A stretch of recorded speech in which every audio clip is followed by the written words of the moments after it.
प्यारे दोस्तों, इजराइलियों का जो इस जंग के अंदर जानी और माली नुकसान हो रहा है, जो इजराइल में हो रहा है, उसे वहां का मीडिया भी छुपा रहा है और सारी दुनिया का मीडिया छुपा रहा है। जो सही खबरें हैं, और आपको बता दूं कि इजराइल खुद अपना जानी माली नुकसान खुद छुपा रहा है, और जो सही खबरें हैं वो हम तक नहीं पहुंच रही है। वैसे भी एक तरफा खबरों का जमाना है, सरकारी मीडिया का दौरा है, लेकिन सोशल मीडिया के कुछ वेरीफाइड और भरोसेमंद प्लेटफॉर्म ऐसे हैं जो सही खबरें दुनिया तक पहुंचा रहे हैं। जैसे कि एक खबर मैं आपको बता दूं कि इजराइल में इजरायली जख्मियों की तादाद रोजाना 60 से ज्यादा तजावुज कर चुकी है। जो हलाक हो रहे हैं, मर रहे हैं, वो अलग है। 7 अक्टूबर से लेकर अब तक इजरायली जख्मियों की तादाद 5000 रिकॉर्ड की गई है। उनमें से 2000 तो ऐसे हैं जो अपाहिज हो चुके हैं, अपंग हो चुके हैं, माजूर हो चुके हैं। और जख्मी होने वाले इजरायली फौजियों में 58% 58% तो ऐसे हैं जिनके हाथ पैर ही टूट गए हैं, यानी जिंदगी भर के लिए वो मासूर हो गए हैं, मजबूर हो गए हैं। और 12% ऐसे हैं जिनको अंदरूनी चोटें आई हुई है और वो खतरनाक तरीके से जख्मी है। इजरायली फौज की कम से कम 100 फौजी ऐसे हैं जो अंधे हो चुके हैं। इसीलिए तो मैंने कहा ना कि जुल्म उतना ही करो जितना हो सहना मुमकिन। हाथ जो हमने उठाया तो फिर शिकायत होगी। दूसरी खबर यह है कि जब अभी कुछ दिन पहले या कल या परसों में ही जंगबंदी की करारदाद यूनाइटेड नेशन में पेश की गई, तो अमेरिका ने फिर उसे वीटो कर दिया, यानी उसको कैंसिल कर दिया। उसके बाद यमनी हौसियों ने ऐलान किया कि हम इजरायली बंदरगाहों में दाखिल होने वाले किसी भी जहाज को निशाना बनाएंगे, चाहे फिर वो किसी भी मुल्क का हो।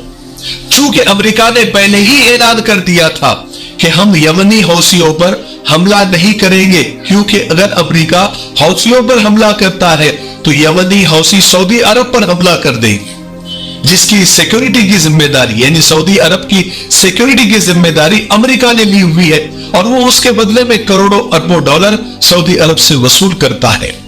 सऊदी अरब की हालत इजराइल के सामने तो ऐसी हो गई है कि जालिम था वो, और जुल्म की आदत भी बहुत थी, मजबूर थे हम, उससे मोहब्बत भी बहुत थी।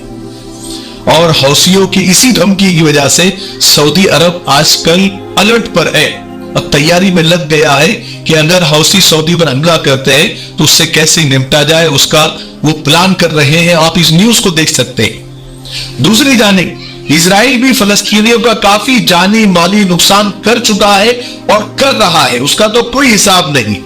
इजरायली फौज ने कल गजा में 650 साल पुरानी एक मस्जिद को शहीद कर दिया। यह हमारा मिफ्ताही तलबीना है, यह नबवी नुस्खा है। इजराइल ने गजा में एक बहुत पुरानी और कदीम मस्जिद को बमबारी करके शहीद कर दिया। इसी वजह से पहले दिन से अब तक पूरी दुनिया में हुकूमतें नहीं बल्कि वहां की अवाम और जनता इजराइल के खिलाफ खुलकर एहतजाज कर रहे हैं। अब तक कर रहे हैं, कल तक कर रहे हैं, आज भी कहीं ना कहीं हो रहा होगा। कल ही जापान में हजारों लोगों ने प्रोटेस्ट किया और स्टॉप जेनोसाइड के नारे लगाए, और फ्री फलस्तीन के बैनर उनके हाथ में थे। कल लंदन में भी वहां की जनता ने एक बड़ी रैली निकालकर अपने गम गुस्से का इजहार किया और फलस्तीन के सपोर्ट में नारेबाजी की। लेकिन इजराइल बेशरम बच चुका है, वो नंगा हो गया है, और नंगे से शैतान भी डरता है। उसे अब किसी का डर और किसी का खौफ नहीं रहा, वो किसी की सुन भी नहीं रहा है, किसी की मान भी नहीं रहा है। उसके सर पर खून सवार हो गया है, वो इस वक्त का फिरौन बच चुका है, और दूसरा फिरौन अमेरिका बना हुआ है, और जो इजराइल की खुली मदद कर रहा है। इसके अलावा भी और बहुत सारे मुल्क है जो खुलकर या छुपकर इजराइल की हिमायती बने हुए हैं। इसलिए मैं कहता हूं कि एक फिरौन पर नहीं मुश्तमिल अना परस्ती मैंने हर शख्स के तेवर में खुदा देखा है। लेकिन कमाल है, ताज्जुब की बात है कि इन हालात में भी फलस्तीनियों का बच्चा अपनी ईमानी हरारत से सरशार है।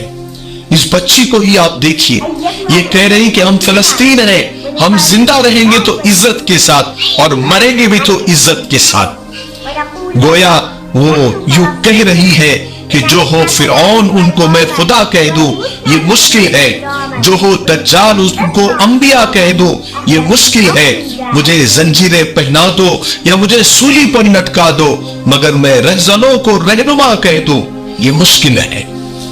हम दुआ करते हैं कि अल्लाह ताला फलस्तीन के मजलूमों की हिफाजत फरमाए और उनकी मदद फरमाए। आप लोगों को ये वीडियो अच्छा लगा है, मालूमाती लगा है तो आगे शेयर जरूर करें। तब तक मेरे लिए, पूरी उम्मत के लिए, पूरी इंसानियत, पूरी मानवता के लिए और हमारे प्यारे मुल्क भारत के लिए, यहाँ की अमन शांति तरक्की उन्नति के लिए खूब दुआएं करते रहे। अस्सलाम वालेकुम व रहमतुल्लाहि व बरकातहू।